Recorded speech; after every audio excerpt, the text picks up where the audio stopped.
Fifth is the discrimination must cease. From various newspapers I have written this news. This is from the Hindustan Times. Discrimination must cease. Our cities must accept differences and become tolerant. Finding a home in Indian cities goes beyond the issue of finding a nice enough space that fits a specific budget. The insidious issue of discrimination raises its head. Some cooperative housing societies in Mumbai have been known to check food delivery boxes to screen for the non-vegetarian items. Delhi landlords have been known to refuse homes to the unmarried couples. Single folk have been refused to the houses in every city for the fear of prostitution. Given now, intolerance has become a key theme in our public discourse. Solving this problem could help solve many others.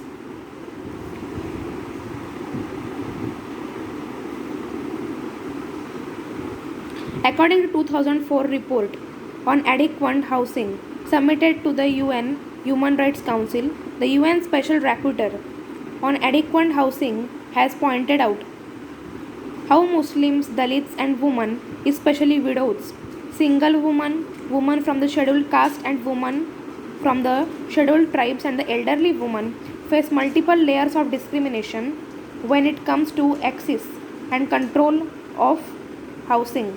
The report deals how private landlords, real estate brokers and property dealers often refuse to rent to the minorities and the women, and landlords impose unfair conditions on them.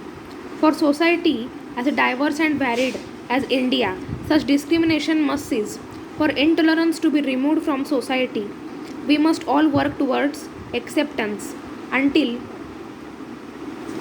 we learn to accept the differences in culture, food habits, sexual orientations, and ways of life, we will never truly become an egalitarian society.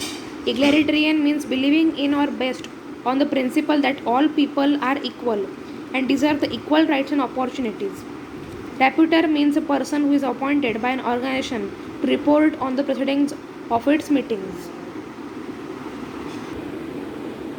Next is the Anglo-Indians protest at Jantar Mantar.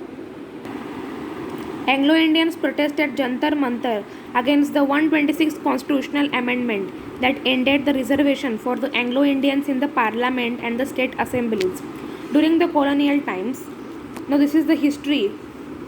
The British East India Company asked the male officers to marry Indian women as well as the British female officers to marry the Indian men.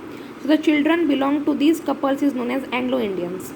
However, their community's population was less than the Indians.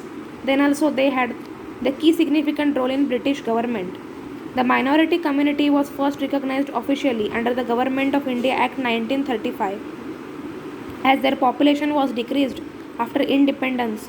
So the chief named Frank Anthony of the All India Anglo-Indian Association AIA appealed to PM Jawaharlal Nehru for providing the adequate representation to this minority community. The Anglo-Indian community was so small that they couldn't fight for their representation through elections. So their reservation was made under the Article 366(2). Only 2 members from this community are elected in Lok Sabha, House of People. Lok Sabha means House of People. So the members of Lok Sabha are 543 plus 2 means this, Anglo-Indians. Total is 545. So 543 members are elected and 2 members are Anglo-Indian members. There was a reservation for SC, ST and Anglo-Indians in Lok Sabha, but it was not permanent. According to Article 334, the reservation will cease in 1960, but the reservation was extended because of lack of representation of their communities. So the Government of India introduced the 126th Constitutional Amendment Bill in December 2019. The bill provided only extension for the reservation of a SC and ST until 2000.